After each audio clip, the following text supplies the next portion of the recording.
Shalom, first and foremost, all praise and glories unto Yahweh, Ba'ashem Yahushai. Double honor to our apostles, the bishops, the elders of the great millstone, and greetings, salutations, blessings, much love unto you elect. Shalom unto you. All right, it's your brother Shaquat from the Las Vegas Church, and I just want to take some inspiration off of what the apostle and the bishop has said in these videos, in this video, and kind of expound upon it a little bit. Okay. Very edifying video. It was a small piece of their larger video. Okay, going back to the day before the end of the Day of Atonement. I believe it was the Day of Atonement video. Let's go to the page and look. Yeah, open that up. Okay, went live, I believe. All right. Might have been the other page, but either way,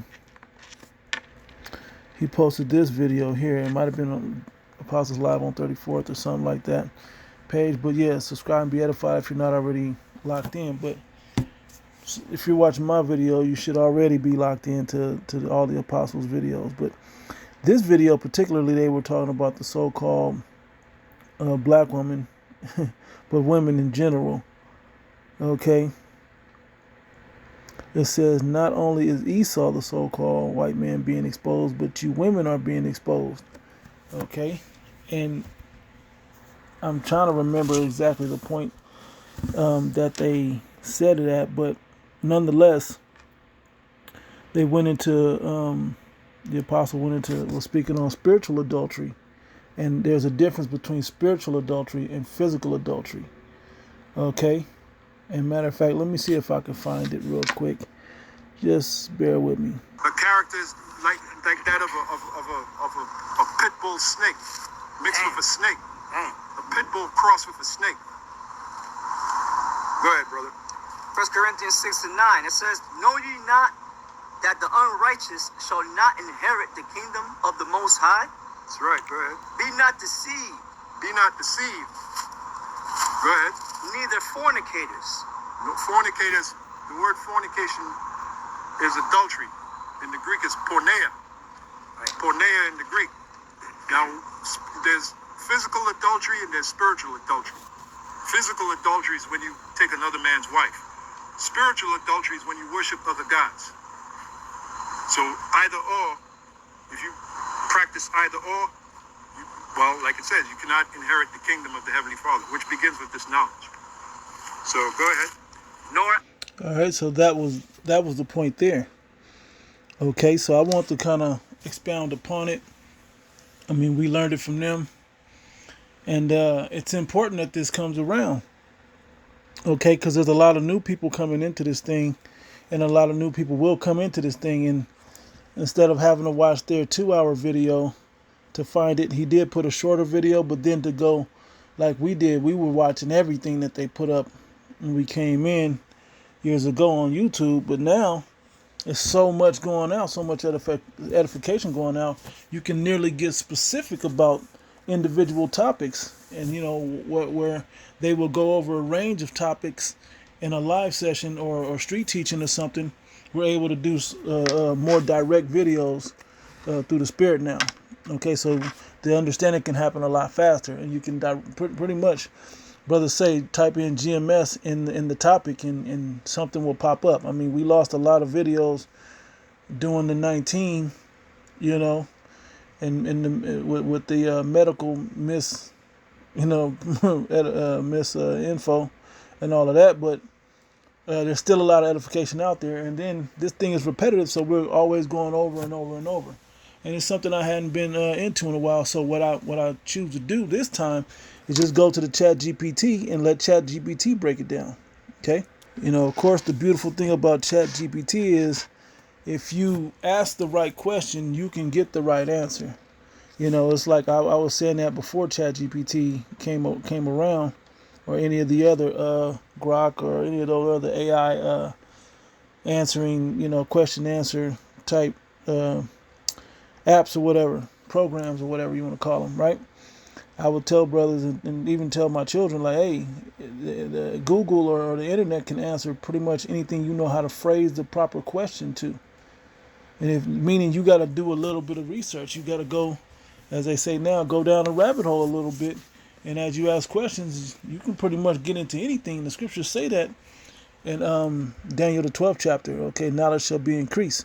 So without further ado, I'm gonna just get into this, and I'm gonna just pretty much read it, and it's gonna speak for itself. I'll break it down, and it does list scriptures that if you don't know or need the exact references, they do a pretty good job at breaking this down. So without further ado, I ask the question: what is spiritual adultery?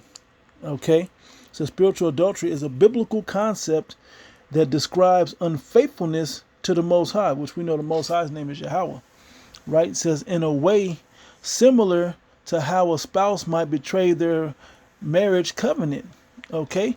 And when you look, let me get it. That's the spirit. I was already reading this chapter, and I didn't even realize it. But 2 Corinthians chapter 11, verse 2, for I am jealous over you with a godly jealousy, for I have espoused you to one husband, that I may present you as a chaste virgin to Hamashiach. Okay? And that's, hold on, I didn't need that. I needed this. And that's the point. Okay? Let me get the words, because this is what we learn here at Great Millstone. Okay? This is blue letter. Going to the end of the linear for the word espoused. I have espoused, harmozo. Okay, to join, to fit together, fasten of carpenters, fastening together beams and planks to build a house. And this is something we're building. When Jake says this nowadays, particularly in the black community, I want somebody that want to build something. Yeah, when they're talking about when they come together, they're building something. This is what they're talking about building. But then the moral foundation, as the apostles were saying, is not built on anything solid, and the men are lost and the women are lost as well. But as the men are getting their senses back, so to speak, they're getting the flesh, even though they don't have the breath, which is the understanding and the wisdom of this word.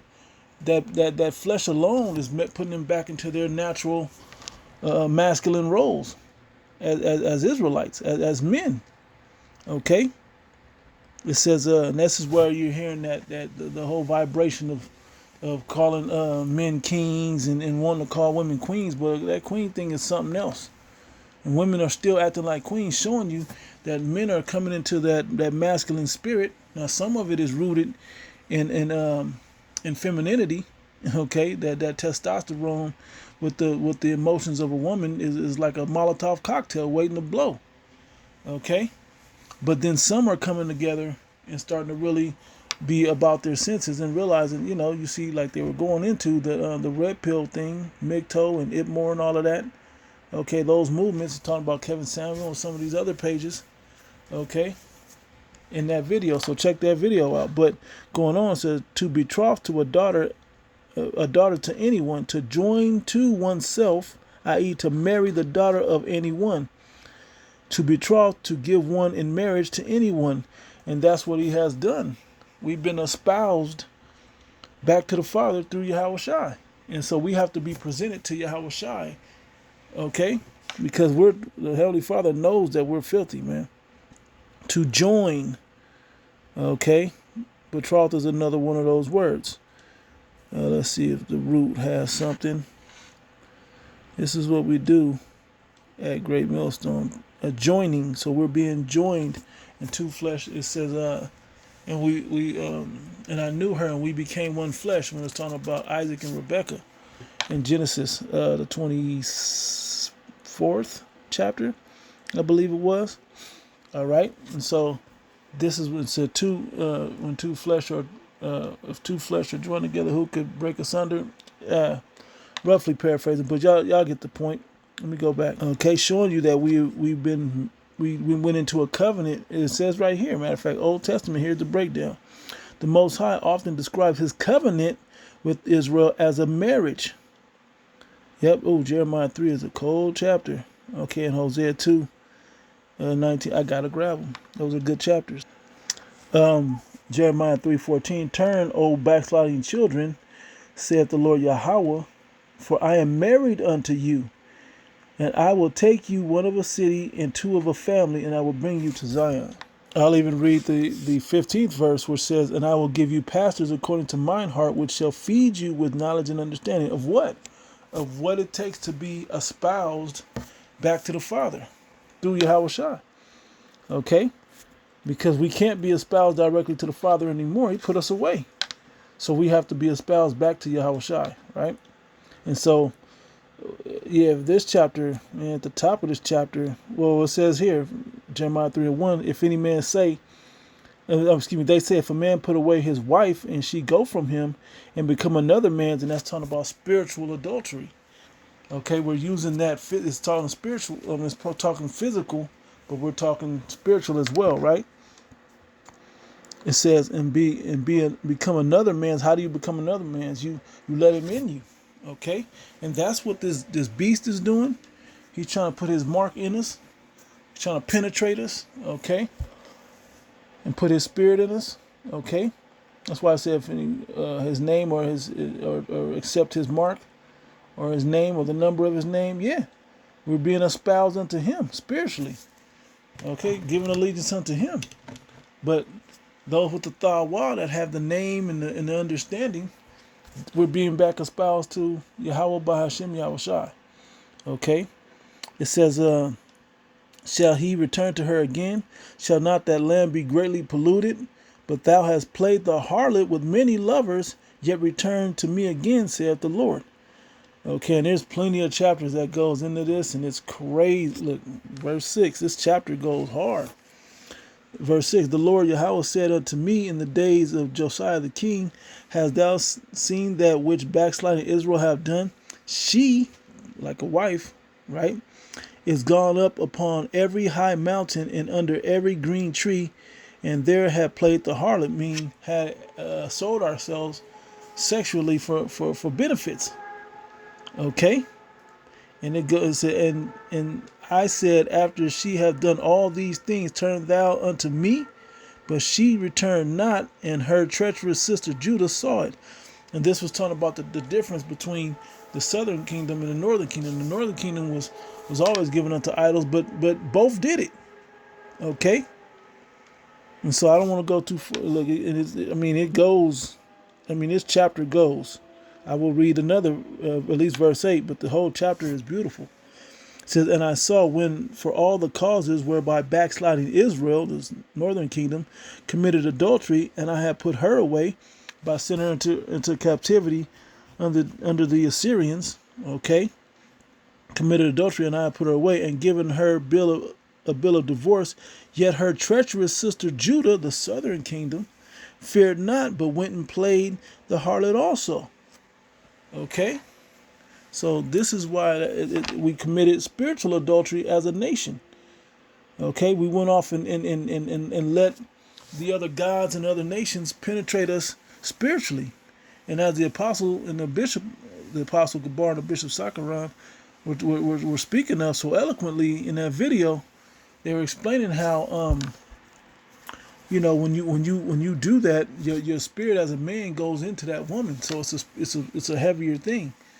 Okay, it's not just as frivolous as people take it. It's a spiritual thing that happens when a man lays with a woman. Okay, and particularly the woman takes a lot of his spirit on, and that's why it's so important that as a nation we take on the spirit of Yahweh Ba'ashem Yahushua. Okay, because we're espoused unto them. We gotta be chaste unto them.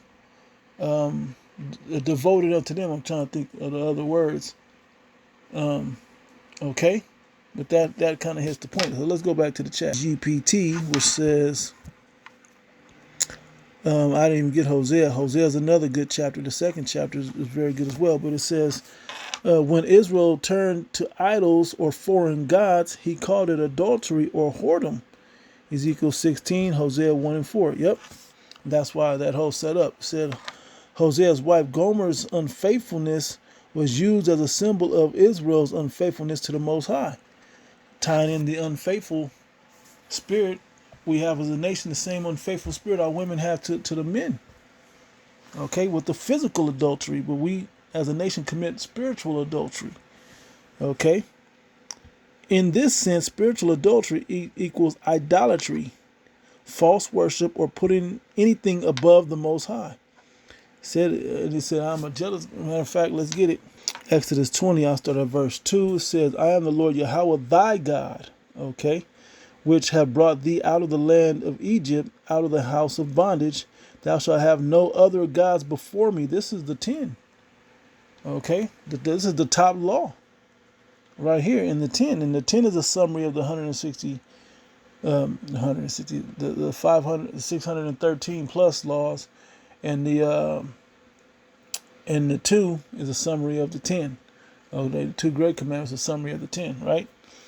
But it says, thou shalt not make unto thee any graven image or any likeness of anything that is in heaven above, or that is in the earth beneath, or that is in the water under the earth. Thou shalt not bow down thyself to them, nor serve them, for I, the Lord thy God, am a jealous God, as men are jealous the same way. Okay? Men just don't want to throw their lives away over a woman, so they'll just move on. But some men, truly crash out, man. It's crash out season. Okay? From here on out, it's going to be crash out. And then when there's complete lawlessness going on, hey, man, we're going to watch the true crash happen, man. The elder in LA says, when 911 needs 911. I'll never forget when he said that. What you women going to do when 911 needs 911? And even the elder in D.C., I believe it was D.C., said it himself. He just put up a video about it, when men hit back and was going into it. Okay, you women are catching hell, about to catch serious hell, because your ways have been crazy, man. Your ways have been out there, and then the spirit is on you right now, because we know how close it is, and this is like one of the final warnings, about to amend your ways, and we know all of them aren't going to do it, but some of you need to. Okay, there's a certain number of you, but as the apostles say, we don't need the Israelite woman to bring back the kingdom of heaven, the Negro, Latino, or Native American women. We don't need you to bring back. We can bring back the nation of Israel with a heathen woman. Okay, and I'm not going to go all into that, but the point is, it says, for I, the Lord Yahweh, thy God, am a jealous God, visiting the iniquity upon the fathers, upon the children, unto the third and fourth generation of them that hate me. Okay, and showing mercy unto thousands of them that love me and keep my commandments. Okay, so basically the point was, he's a jealous God. Okay, as anybody else would be. You can be jealous. How come he can't be jealous? And he's the all power. All right, let's go back to ChatGPT. It says 3, modern understanding. Spiritual adultery happens. Let me make sure that's where I was at. Nope, I'm in number 2. Putting anything above God. Like I said, he's a jealous God. Verse number 2, it says New Testament usage. Believers are called the bride of Hamashiach in Ephesians the 5th chapter, Revelation the 19th chapter. It says to love the world more than the Most High is described as adultery, the ways of the world. Okay? Because if you love the Most High, you'll naturally love the earth. So it's talking about the ways and ideals of the current wicked world that we live in. Okay, you love your flesh. You love music more than the Most High. You love TV more than the Most High. You love your family more than the Most High. Okay, is what it's describing. You love making money. People love money. I think money's on the list around here somewhere.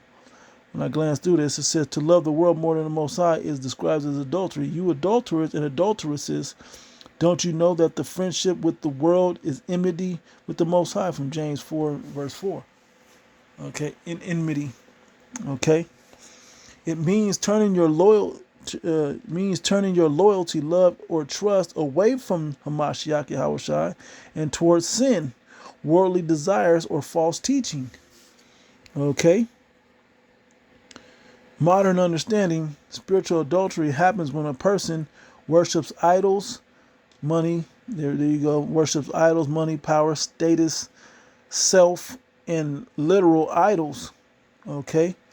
And all those other names, JC and Allah, and all those other religions and beliefs is a form of idolatry, which is adultery. Okay?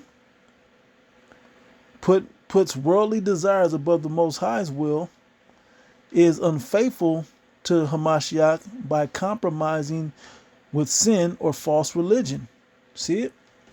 In short, and I asked a few questions in here, and I'm gonna try to get through them. In short, spiritual adultery is when someone in covenant with the Most High betrays that relationship by chasing after other quote unquote lovers, whether idols, sins, or worldly attachments, instead of remaining faithful to Him. Okay? Showing you the difference, man. It's the same. If you take, and I actually asked this question to use, matter of fact, let me just keep reading because it's going to say the same thing. It says, would you like me also to give some practical modern day examples of what spiritual adultery looks like in daily life? I said, no. Correlate spiritual adultery with physical sexual acts. It says that's a sharp question because the Bible often uses the imagery of sexual sin to explain spiritual unfaithfulness. The connection is not random, right? It's intentional so that people can grasp the seriousness of turning away from the Most High God Yahweh. Here's how the two correlate. Marriage covenant versus covenant with God. And only the Israelites had that covenant with the Most High. And there's two covenants. Okay, there's the first covenant that I was reading some of the laws out of under Mount Sinai. And then there's the second covenant, the new covenant that was prophesied in Isaiah. I believe it was Isaiah or Jeremiah. I believe it was Isaiah. Or was it Jeremiah? See, now I'm confused. But it's prophesied in those books. But it came into fruition with the blood of Yahweh was shed. Okay? And now we're in that grace period before that is initiated. Okay? We're not all the way in there. But when we get the new bodies, so on and so forth, and Esau's taken down by Yahweh, then it'll come all into play. And we'll be perfect with the second covenant. You can read more about that in Hebrews, the 8th chapter. Anyway, it says, physical adultery. A husband and wife breaks the marriage bond by joining themselves to someone outside the covenant. Okay? And that's how that's done that way. And as the apostle said, a man can't commit adultery unless he sleeps with a married woman, a woman that's already betrothed or married unto somebody. And betrothed means engaged. Okay, promised to be married to someone. Okay, they're already in a covenant with somebody. Okay, I'm gonna give you my daughter, so let me go on and set this up, and she's gonna dress this way, and then you go ahead and start getting everything ready. Okay, and get the dowry ready, so on and so forth was the ancient custom. All right. But when a woman steps out with if she has a man and she steps out with somebody, then it's adultery. She can't have a man. She can't be having friends with benefits. None of that. That's her man. If she has 5 of them, then she has 5 husbands. Okay. If she, and as we go into the woman at the well, it said, but you have had 5 husbands. To put it in this term, if they could, or in the term of Genesis the 28th chapter with the daughter-in-law of Judah, which became his baby mama, but he had a child with her, okay, because his sons had passed away, and the final son didn't want her, or whatever the case may be. He didn't go in unto her to raise up seed to his older brother, okay. And the first 2 sons were wicked, and they laid with her already. But anyway, so the point being, when they pass away, you can do that. So there's stipulations to it, okay. The man has to be dead before, she has to be a widow before you can go and be with that woman, okay. But she can't be currently with a man that she's having sex with. Anyway, it's a spiritual adultery. The Most High's people break covenant with Him by joining themselves to idols, false gods, or sinful ways of the world. In both, there is betrayal of trust, broken vows, and intimacy shared with someone who has no right to it. Okay?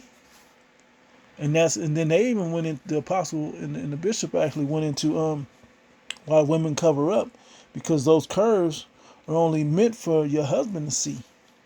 Okay? Because think about it, man. If you out there advertising all your curves, what's special for your husband? Where does he really? I mean, You know, and then you now men have the desire for you. They'll say damn near anything to get you in bed, and they get you, and now you done stepped out and you didn't see no penalty. Well, nothing happened. Nobody found out. Some women are taking things to the grave. Had children by other men and put it on their husband like that, and you know that's something that was commonplace in this world. Okay, so that them days are up. The Most High is tired of that between with the world, but particularly with our people, because we took a covenant with the Heavenly Father that would not happen. But not only we do it physically and sexually within our people, we're doing it with idols and ways of the world with the Most High. Okay, it says sexual union versus spiritual union. In Scripture, sexual intimacy makes two people one flesh. I was quoting that Genesis 2-4. That's Adam and Eve right there. 1 Corinthians 6 verse 16. I'm gonna grab that one. I knew that one. Verse 15 in 1 Corinthians 6 verse 15. Know ye not that your bodies are the members of Hamashiach? Shall I then take the members of Hamashiach, members meaning the body parts, because his body, we as the church make up his body, okay, fitly joined together in perfection, okay, and he was without sin. That's what how we're supposed to move, and it says that in this chapter. But it says, take the members of Hamashiach and make them the members of an harlot. Yahweh forbid. What, know ye not that he which is joined to an harlot is one body? For two, he said, shall be one flesh. Okay, now that had a place, but that's not who you give your devotion to, because even when I go back to the story about in Genesis 38 with Judah, he thought he was laying with a harlot. Okay, so that's something that went on in the ancient world, and even in this life now. And there's no sin in that, unless the woman is out there doing it and she has a man. But that ain't the woman that you give devotion to, okay? And really, the first man she laid with, if he would be alive, everything after that she did, even becoming a harlot, was adultery, even if that man took it. And it's going to get into that in the chatgpt. Even if the man took it, and you get into the scriptures, man, you start to read that the infamous chapter that these weak-minded Negroes in weak Israelite camps that don't understand the Bible, or how Great Millstone simply teaches out of the Bible, not condoning to do it, but understanding how to judge matters, from Deuteronomy the 22nd chapter. Okay, and in that chapter it goes, if a man raise up and take it, and a woman don't cry, that's adultery if she was a spouse to somebody. But if she did cry out, then he's the only one guilty. There was no one that was there to help her. He's the only one guilty. But then also it says if he raise up and take it and she's not espoused or married to anybody, he's supposed to go pay the father top dollar for her to be his wife, and he can never put her away. It's just that simple. Okay? And it doesn't matter if she cried out or not. Okay? It doesn't matter if she cried out or not. If she wasn't engaged or already married, hey, that's now her husband. And he's supposed to do the right thing and go pay the father. Okay? That's just the judgment on it. Thus saith the Bible. But he that is joined unto the Lord is one spirit. Okay? Because this is more spiritual than physical. All right? So we can't, and so what is it showing you? If we join unto these idols with this false belief, adding in pagan worship and pagan names, okay? JC is a pagan name. When you get into the word pagan, that's this false name. Okay? And it comes with a certain vibration and a certain image, a certain look, a certain character and characteristics that come with that. With Yahweh Shai comes with a certain image and character that comes with him as well. All right? So it's two different things. All right? One is not your husband. All right? Back in the chatgpt, it says here, so when someone gives their body to fornication or adultery, it's a picture of what happens when the soul unites with idols or sinful desires instead of the Most High. Okay, that gives their body to another man. Okay? when a woman gives her body to another man. And know what? We men can tell. Hey, and you trust me, if you married a virgin, and I didn't, but it just just how you got to think about it. Some men when they married a virgin and they were the only, and she was the only woman, he was the only man that she ever slept with sexually. Then all of a sudden something changes. Her spirit will change. Okay, among other things. All right, a man knows. Okay, a man can feel it. All right. So you think the Most High won't know? Anyway, it says 3, desire and lust.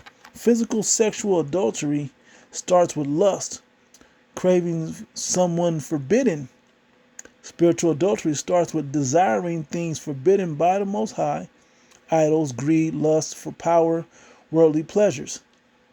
Both involve uncontrolled desire that leads to betrayal. Okay, and I believe it's in Sirach. It talks about pride. Ecclesiastes 10. No, this ain't the one. It's Corinthians. I mean James 1. Excuse me, James 1:14. But every man is tempted when he is drawn away of his own lust and enticed. Okay, it's something about that forbidden fruit that men just want to get involved in, that women just want to get involved in. Okay, and it's like, man, okay, we're doing all these high holy days, but what are they doing over there? What are the heathen doing? Why does that look like so much fun? We're being enticed by something in us. It's the lust of the flesh, wanting to have a different and good experience. But at the end of it, it's not a good experience. Verse 15, it says, when lust have conceived and brought forth what comes out of the man, it bringeth forth sin, and sin, when it is finished, bring forth death. Okay, and and this is the big lesson, one of the major lessons that we've learned, that we're here to learn now in this life, in these chains of darkness. Okay, it ain't life if it ain't with the Most High. Okay, with His Spirit on us, with His wisdom in us. Okay, walking in His reverence and fear. Okay, so we can get all the blessings that we really need to flourish as a people. Okay, this is us on when a woman. And Jacob's trouble is even colder, because this is what it looks like in a physical situation when this woman just can't sit still. She running off with every other man. Okay, she talking shit to her own husband. She don't do nothing he say. He tell her to do something or to be somewhere. She be somewhere else doing whatever the hell she want. Okay, he correct her with physically trying to get her mind right. That don't work, and she just revolts more and more. Okay, Isaiah the 1st chapter goes into the whole head is sick, and the ox knoweth his owner, and his ass his master's crib. But Israel do not know. Israel do not consider. What don't they know? That we are supposed to be the children of the Most High. We're supposed to be the husband of Yahweh. Okay, through Yahweh Shai. All right. But we're watching all these YNs and all this trouble that's coming down. Why it's going down this way? And we have the understanding why it's going down, because we've committed adultery against the Most High. Okay, and the main people that's not trying to get right and trying to figure it out, we're gonna watch them go through some heavy shit. We're watching all the legislation line up on how bad it's about to be. Okay, we're watching it. Back in the chatgpt, defilement, beautiful. Okay, it says sexual adultery defiles the marriage bed. Whoo, Hebrews 13:4. Spiritual adultery defiles the temple of the Lord, Ezekiel 16 and James 4. In both, something sacred is treated as common and polluted. Okay, instead of it being special like it's supposed to be. Okay, because we know the fear of the Most High is taught by the precepts of men, by men that don't fear the Most High. Okay, we see all these jokes that the cartoons and in society and movies and whoever else speaks, how they speak of God. Nobody speaks with real true reverence and fear, like the God. They're not considering the God that took down the Egyptians with 10 plagues and then swallowed up their armies. Okay, in the Nile River after he let his people walk through on dry land through the ocean? Okay, you're not thinking about the God that rained down hellfire on Sodom and Gomorrah. They're not thinking about that. They're not thinking about the God that flooded the earth because of the wickedness that was going on in it. Okay. Consequences. Physical adultery leads to broken families, mistrust, and judgment under the Most High's law. It leads to death, man. Because the consequences is you were stoned to death. You were put to death. And if the woman didn't cry out also, she was put to death. Okay? Spiritual adultery leads to broken fellowship with God. Spiritual barrenness and judgment unless there is repentance. Very good. And that judgment in this one's going to be Jacob's trouble in the lake of fire. Okay? Unless there is repentance. And that means you're only going to repent and be heard if you're of the elect. Summary correlation. Physical adultery equals breaking marriage vows with another body. Spiritual adultery equals breaking covenant vows with another God. Both involve betrayal, intimacy wrongly given, and defilement of a holy covenant. Okay, and us being the temple, we defile ourselves. Okay, and that's what that in Corinthians was talking about. We defile our bodies by worshiping other gods. Okay, as we would defile ourselves. Hey, would you want to deal with a little nasty little harlot that's in the back of an alley, and she not worth nothing, and would you want to deal like that? No. And she probably got all types of diseases, and let's say she has all of that. Would you do that? You wouldn't be surprised if you caught all of those things, no matter how good she looked. Okay, well, it's the same type of thing. All right. AIDS in this life was scary, for you that remember the 80s and 90s, particularly the 90s, man, everybody was scared. Got to put the Jimmy hat on, man, for y'all that remember that. Anyway, it says, would you like me to go further and show how specific sexual acts in scripture, like prostitution, fornication, and harlotry, were directly used as symbols of spiritual adultery? That way the link becomes even clearer. And I said, yes. Perfect. Let's go deeper and make the direct parallels between sexual acts and spiritual adultery as the Bible itself. In Ezekiel 16, I didn't want to slide past that too quick, but you got to pretty much read that whole chapter, and it's a cold-blooded chapter. When it gets into this, I mean, you can pretty much visualize how women treat men today. You treat a woman good and she don't love you. You go to work every day, you provide all these a nice house and cars, and you give her what she want and everything, and she still treats you like shit and blames you for it. Okay? No different than what she goes off with other men. She's everything you taught her, all the clothes you bought her, jewelry and all of that. Okay? She shows that and wears that, the hairstyle you like, and man, I'm not even gonna get personal, but some of you men like the other man's spirit your woman had before you met her. I'm gonna repeat it. Some of you men like the man's spirit on your woman before you had her. The spirit she put on with the man before you. Okay? Think about that. We're finally in the kingdom of heaven going to find where we get the natural spirit, the blank canvas, to mold our women with. Okay? With nothing but our reflection of our spirit on them. And more so, and most importantly, our spirit will have, and their spirit will have, the spirit of Yahweh Ba'ashim Yahushua within it as Israelites. Okay? That's the second covenant. Now, that chapter there, I mean, if you've been cheated on or whatever as a man and you've been through it tough, read that chapter, man. It hurts. Okay? So if you feel that pain of being cheated on, how much more is it going to hurt that we do it to the Most High? So I said, yes, it's perfect. Let's go deeper. It said prostitution, harlotry, whoredom. Physical acts, selling one's body for gain.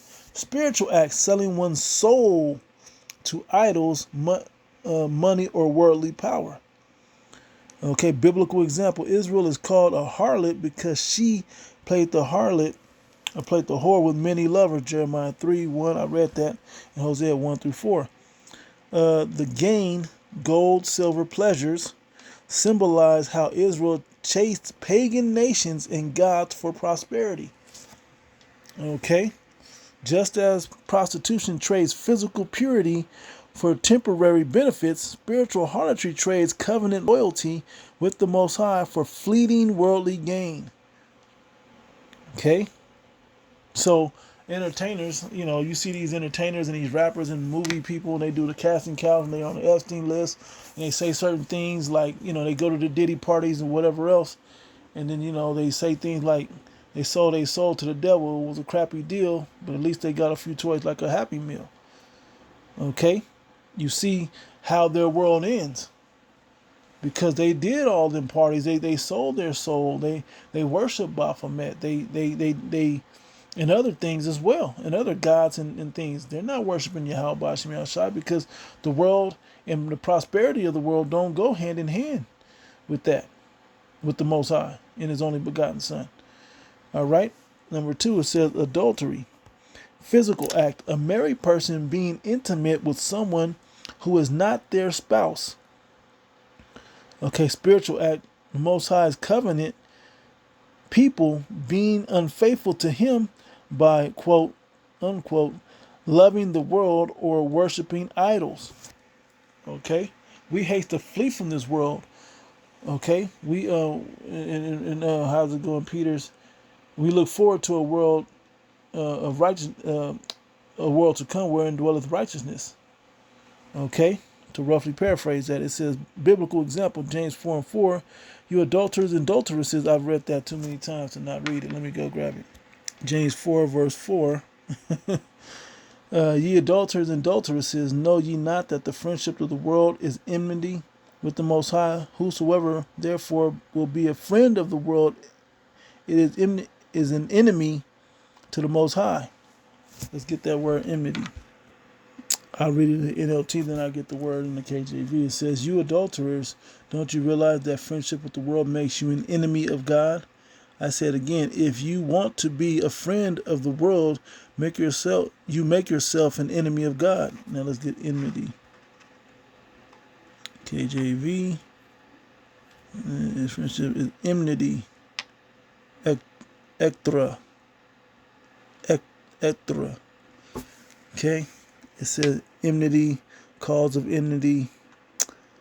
I'm going to go to the root in a second. Hostility, by implication, a reason for opposition. Enmity, hatred. Okay. You now have hatred towards one ektros. Hostility, odious, hateful. Okay. Hated, odious, hostile, hating, opposing another.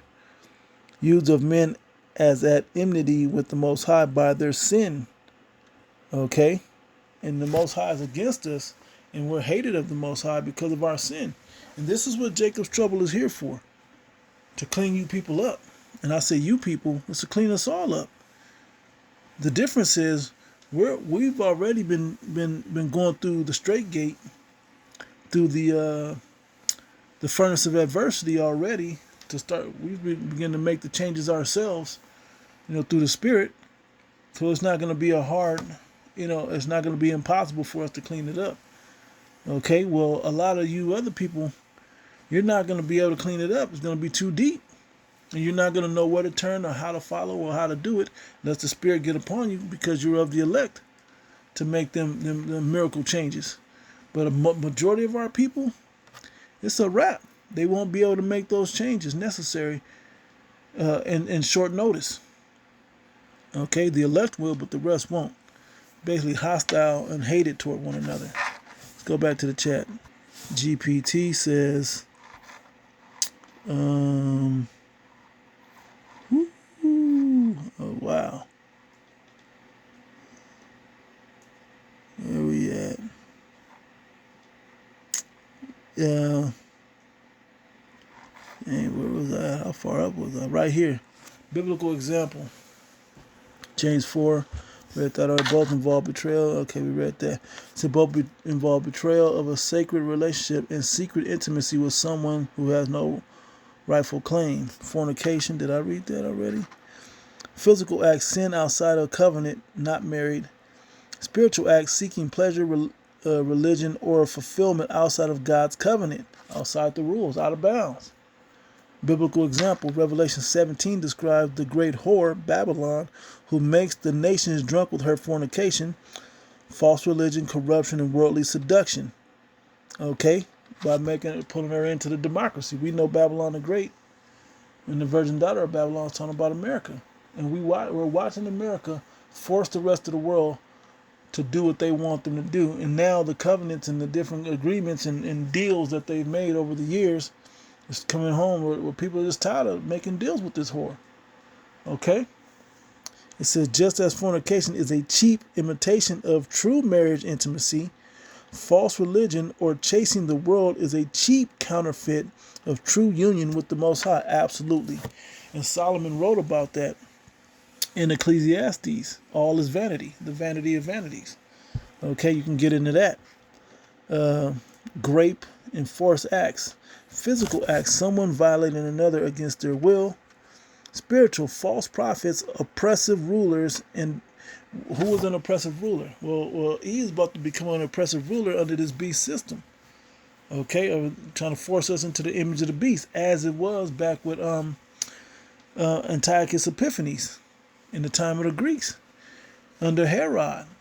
Okay, there's certain situations where, where he was trying to, and I said Herod because he tried to get rid of the under 2-year-olds, but it was a forcing of that we had to keep the laws, and then those Pharisees in the time of the time of Yahushua, they want to keep the traditional way that had been tainted, if you will, okay, to some degree. And so when Yahushua came on the scene and was making it back to where it would be pure again through him and giving a true understanding where it made it based upon faith, they rejected him.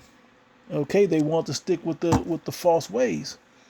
Okay, it's like, and this is a graphic Salakia, but it's like, you didn't you and your woman and had certain sexual practices, and all of a sudden y'all broke up for, and I say broke up meaning y'all just separated, but y'all still together, but y'all not together sexually. Y'all just got time away. She go out of town or you go out of town for work. You come back and now she's, doing things that you didn't teach her sexually, and it's like, ugh, where'd you learn that? I never taught you that. Who told you I even like that? And so, yeah, that right there is a gross feeling. Well, that's how the Most High is. And that's what the Pharisees was trying to bring from when we were tainted through the Greeks and going into the time of the Romans. And that's why by the time Paul got all the way deep into his ministry, he had a lot to clean up. Because a lot of our people were scattered. They were Israelite foreigners at this point. They didn't even necessarily look like regular Israelites. And they were following all the Greek customs and Roman customs or whatever. And following their gods, and they grew up around it and so on and so forth. And idolatry was just a part of the way of life now, okay? That, when he tried to correct them, it was like, damn, y'all deep in it, okay? So it can't be based on the perfectness of the law. It had to be based upon faith. Well, how good are you going to be to me now? Okay? Going back to Jeremiah, the 3rd chapter. Anyway, it says, biblical example, Ezekiel 23 describes Samaria and Jerusalem being violated by the nations they lusted after, showing that when the Most High, the God's people, give themselves over to sin, the same sin enslaves and abuses them. Woo! Physical grape equals violent theft or intimacy. Spiritual grape equals spiritual powers robbing people of their covenant with the Most High through force or deceit. But like we said, it's your own lust that allows you to be enticed by those things. Some of it is through ignorance, but that's why there won't be any excuse, because the prophets have been out there in these times now. The prophets were out there and told you what it was, showed you what it was, and a lot of you people scoffed. A lot of you preferred JC. You wanted that other man that wasn't your actual husband. We're trying to show you, hey, your husband looks like this, acts like this, and requires this. You don't remember him? Well, let us remind you. But they're like, no, we want JC. He loves everybody. I like that pale skin or whatever, right? Orgies and group sex, physical act, multiple partners, and sexual excess without loyalty or covenant. Spiritual act, nations and people uniting in false worship, mixing many idols, philosophies, and sins together. Okay, and then what's some examples of that? You'll go from Thanksgiving to Halloween to Thanksgiving to Christmas to New Year's. Okay, to Valentine's Day to Easter.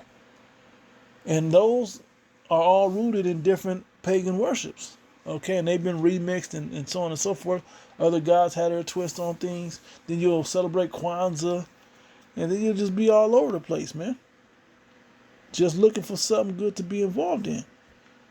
Yeah, this is a lot longer than I thought. I was going to try to make this quick, but hey, the spirit moved. So anyway, but that's how you look at it. How are you going to celebrate Halloween and Christmas and New Year's and Easter and don't know their origin of any of those or what they go back to?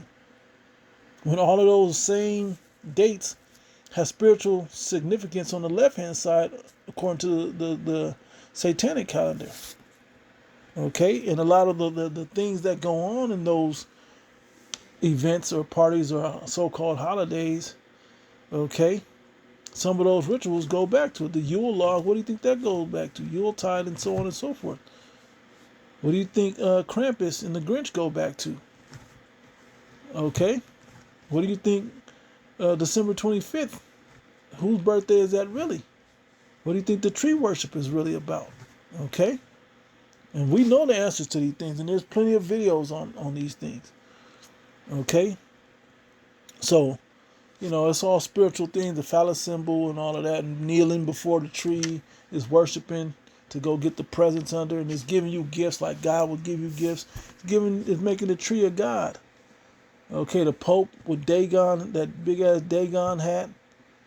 Okay, and so on, and Baphomet for entertainment and androgynous. That's why fashion is so big in entertainment now. Okay, it's androgynous. Okay, demon that comes with that. And the ones that do well are on the cusp of both, male and female. Okay, well, that's why that energy in these social media platforms, why do you think people are looking for views? They're looking for that attention. And when you have those qualities going, is when you you grow the biggest, so to speak, on this. Anyway, biblical example, Israel at Sinai made the golden calf and rose up to play.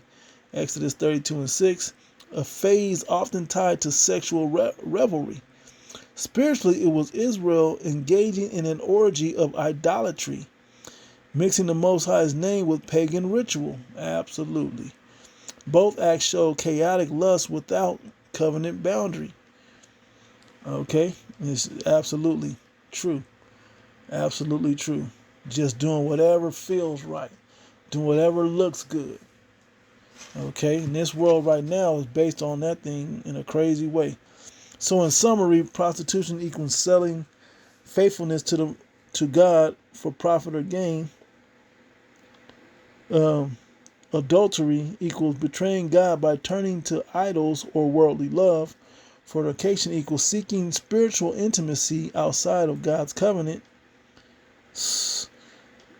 Grape equals being spiritually violated by false gods or forced into sin. Yeah, when they force you to sing the Pledge of Allegiance, yeah, what do you think that has to do with? That's making you pledge to Babylon the Great. Okay? Of being allegiant unto them. Okay? Orgies equal collective idolatry or rebellion against the Most High. And so because the church is doing it, I go to church on Sunday, we worship God, but you don't realize they're worshiping a false God, an idol. Not the true God, not the true spirit of God. How do you know? They don't even read the true word. They read out the book, but they don't have the spirit of it in its proper context, breaking it down. Because as we read in Jeremiah, or as I'll quote in Jeremiah, the 3rd chapter, I will give you pastors according to mine heart, which shall feed you with knowledge and understanding. And you reject those true teachers and prophets that are out there to inform you and bring you, show you how to come back to the Most High. Okay, so in closing, it says, "Would you like me to?" I don't. So I don't want to go any further with it, but it said it though. A visual chart and places each physical sexual act side by side with the spiritual meaning. No, it don't need. You don't need to. We already went through it. Okay, so this is just kind of going and expounding upon what the elder apostle Gabar and the bishop Sakaran had talked briefly about physical adultery versus spiritual adultery. And they're both, and it breaks down to idolatry and all of that. Okay, so showing you, just being able to go into that a little bit so you can get a little more understanding on it. Lord willing, you was edified, giving all praise and glory unto Yahweh Bashim Shai. Until the next one, Shalom.